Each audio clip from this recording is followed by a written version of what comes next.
नमस्कार दर्शकों, आप देख रहे हैं आजकल भारत के समसामयिक खबरों कड़ी में आज हम लोग हैं सीवान जिला मुख्यालय पर और यहाँ के जो नगर भवन है उस नगर भवन में सीवान के लगातार कई बार सांसद रहे डॉक्टर मोहम्मद शहाबुद्दीन साहब की चौथी पुण्यतिथि बड़े ही समारोह पूर्वक मनाई जा रही है और इस जयंती को लेकर के सीवान महागठबंधन के लगभग आधा दर्जन से अधिक विधायक, पार्षद और तमाम जो दिग्गज नेता हैं यहाँ मौजूद हैं। हम आपको जोड़ते हैं इस कार्यक्रम से जहाँ पर हैना साहब और उनके सुपुत्र ओसामा साहब की मौजूदगी में लगभग हजारों हजार की संख्या में सीवान के कोने कोने से उनके समर्थक, उनके चहेते लोग मौजूद हैं और सभी अश्रुपूरित श्रद्धांजलि शहाबुद्दीन साहब को दे रहे हैं। उनके कृतित्व, उनके व्यक्तित्व पर चर्चा के साथ यहाँ कई तरह के कार्यक्रम आयोजित हैं। कैमरा पर्सन इमरान साहब, मैं अशोक कुमार पांडे, आजकल भारत सीवान।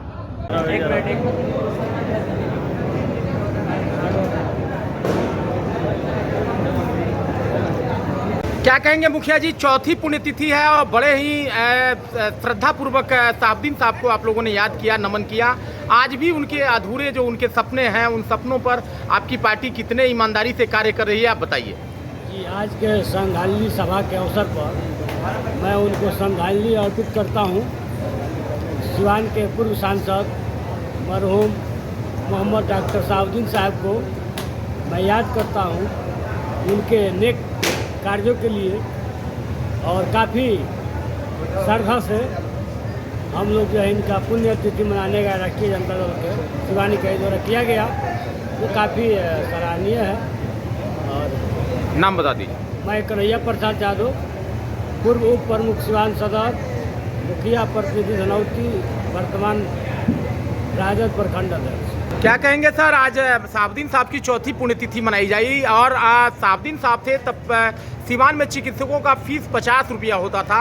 आज 1000 से लेकर 1500 रुपया चिकित्सक वसूल रहे हैं, क्या कहेंगे? अभी तो देखिए लूट खसोट पूरा चल रहा है सीवान में। शहाबुद्दीन साहब थे तो अब सब किसी का रेट अपना फिक्स किए थे। डॉक्टर लोगों का, जाँच का, सब लोगों को सुविधा अच्छा मिल रहा था, उस चीज़ का कमी है। क्या कहेंगे, आज चौथी पुण्यतिथि है, कैसे श्रद्धांजलि देंगे साहब को? तो पूरे अपने तन मन धन से अपने श्रद्धांजलि दिए जी। क्या कहेंगे, चौथी पुण्यतिथि है और लगातार मनाई जाती है, एक अदद शहाबुद्दीन साहब की प्रतिमा नहीं है शहर में, इसे लेकर क्या कहेंगे? देखिए, सबसे पहले मैं मरहूम मोहम्मद शहाबुद्दीन साहब के पुण्यतिथि पे उनको श्रद्धा सुमन अर्पित करता हूँ।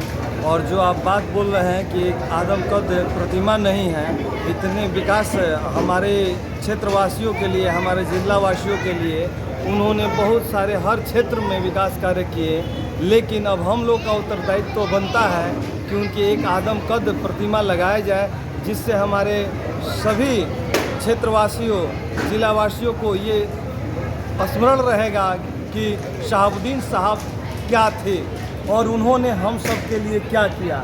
जब तक हमारे पास आदमकद प्रतिमा नहीं रहेगी तो ये पुण्यतिथि और धूमधाम से कैसे मनाया जाएगा। लेकिन अगर आदमकद प्रतिमा लग जाती है तो वो प्रतीक चिन्ह हमको हमेशा हर साल याद दिलाता रहेगा कि शहाबुद्दीन साहब एक शख्स थे जो भारत में सीवान का नाम रोशन किए थे। हमारे पूर्व प्रधानमंत्री अटल बिहारी वाजपेयी जी ने उनको उनके उत्कृष्ट कार्यों के लिए उनको पुरस्कृत किए थे। तो उनमें जो मेरिट था वो सभी बच्चा को जानकारी होना चाहिए।